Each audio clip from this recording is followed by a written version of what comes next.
Hey everybody, today we're joined by Adam Howitson to talk a little bit about contract commitments, how you deal with them and how you can automate the process in there. So welcome, Adam. Thank you, Tim. I thought maybe we could start off by maybe you can share a little bit of the types of contract commitments that we're seeing in the industry today and kind of what those look like. Yeah, absolutely. There's a huge number of different commitments that organizations make when they're contracting with a customer. And those might be things that we recognize from our consumer lives, like the concept of a termination fee. They may be ramp-up schedules. There might be customized pricing or other deal conditions or terms that are associated with contracts. And especially in business-to-business scenarios, with almost every customer, you're looking to find the right fits and contract terms for them. And you may negotiate special or unique prices or unique contract terms or definitions on top of your standard pricing model. When you do that, it creates a complexity to be able to enforce those custom contract terms. So in market today, we see everything, again, from ramp-ups and volumes, discounting structures, termination fees, and really the product catalog is the only limiter for how imaginative you can be with the types of terms and conditions that you can position on top of contracts as you engage with customers. Right. And so then you've got different things like even just specific pricing that you might have a customer specific catalog, almost pricing that's been committed to that customer over top of your existing pricing, your regular catalog as well, that all get mixed into that same scenario. Absolutely. It can be unique per customer, or you can even have multiple unique milestones within the same type of contract. And they don't always just affect pricing or ramp up or termination. It could be about how customers draw from a multitude of services across your product catalog and the offerings that you're taking to market, and how their pricing may be modified dynamically and up to real time as they consume those services during the life of the contract. So there's massive variability in the types of different contract terms and types of different conditions that can be applied. Right. Now, so how traditionally would a company deal with this? We all know salespeople are going to customize that deal and try to get commitments from the customer, however they can to be able to win that business. So how does the back office or the billing department typically manage and deal with that situation? More often than you would think, it's done manually. And that can lead to a variety of different challenges. Sales is always very unique and inventive in most organizations when they go out to market.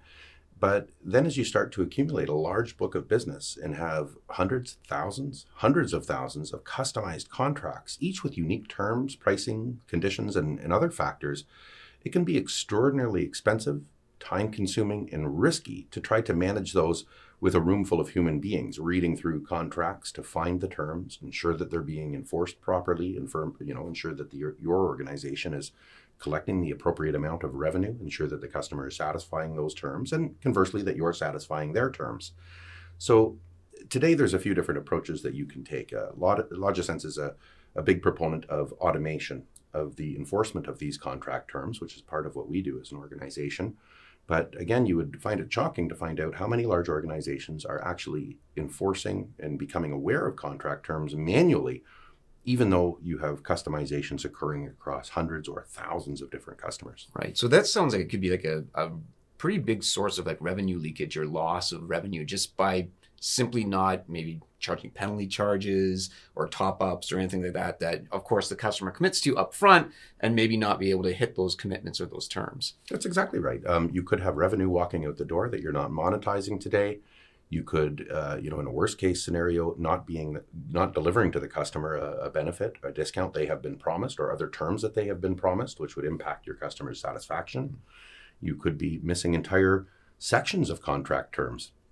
And the larger this issue gets, the more contracts you accumulate, the more customization over time, the more complex and expensive it is from a manual process perspective as well. So not paying good attention to your contract enforcement and its automation and the systems managing it can end up costing a business a lot of money over the years. So in these scenarios, there's a chance absolutely as you as a business may have some surprises of revenue that you're not actually charging for. But are there scenarios where customers might also be able to get a shock for some of this enforcement? Oh, absolutely. It's a two-way street, right? Ensuring that your customers are satisfied is largely accounted for by ensuring that you deliver what you have committed as an organization. And if you're not closely monitoring and automatically enforcing the terms that you've negotiated with each of your customers, they may end up with a surprise where you've not applied a discount that they are sure that they have attained, reached, or negotiated for. They may be paying additional money that they may not owe, or that may be mischarged to the account due to the contract terms being ignored, or more often than not, just missed due to a manual process. And that can have a real impact on your customers' satisfaction with your organization. You can send 100 bills successfully, but if you get one wildly wrong, you will have that customer's attention very quickly. So in addition, I think to protecting the selling organization and ensuring that those ramp-ups and other terms are enforced successfully, you also, and equally or perhaps more importantly, want to ensure that the terms that the customer has negotiated are properly enforced and delivered to them so that they're getting the bill that they expect at the end of the billing period. Well, thanks a lot, Adam. I think those are a lot of really great points around being able to do contract enforcement and what it means to your business and your customer. So thank you everybody for joining us in this video, and we hope you stay tuned for more episodes in these series. Thanks, Tim.